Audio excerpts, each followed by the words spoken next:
unlike last year, I am fine most of the time. I can hear the word murder, and I don't have to leave the room.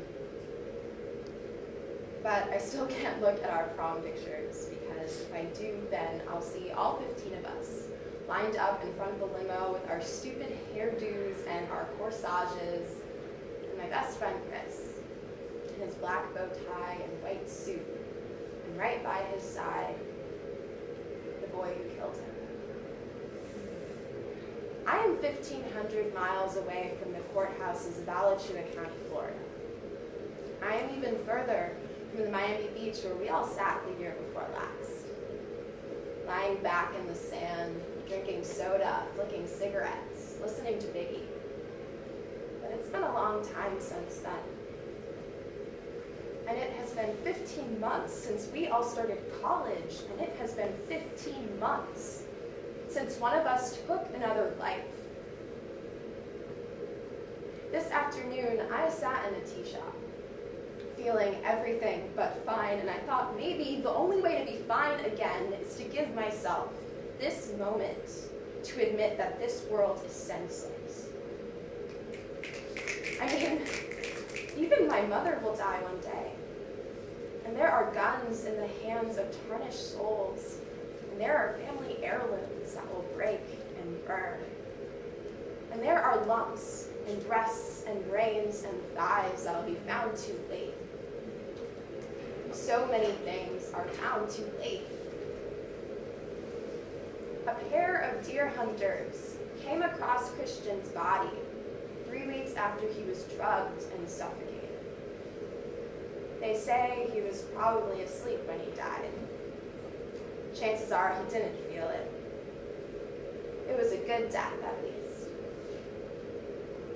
Someone told me once that maybe the killer drugged him because he didn't want his friend to feel himself dying. Like maybe the killer just had an ounce of humanity left inside of him, and some days, when I picture a blonde boy sitting in a jail cell, I hope they're right.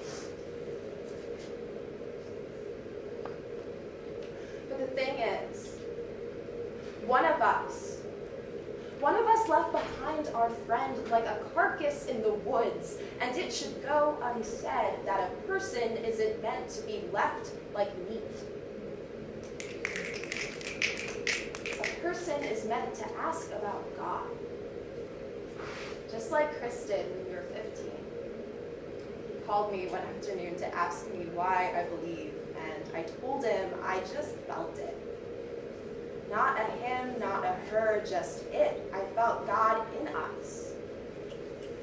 But I don't know how much I feel God in us anymore.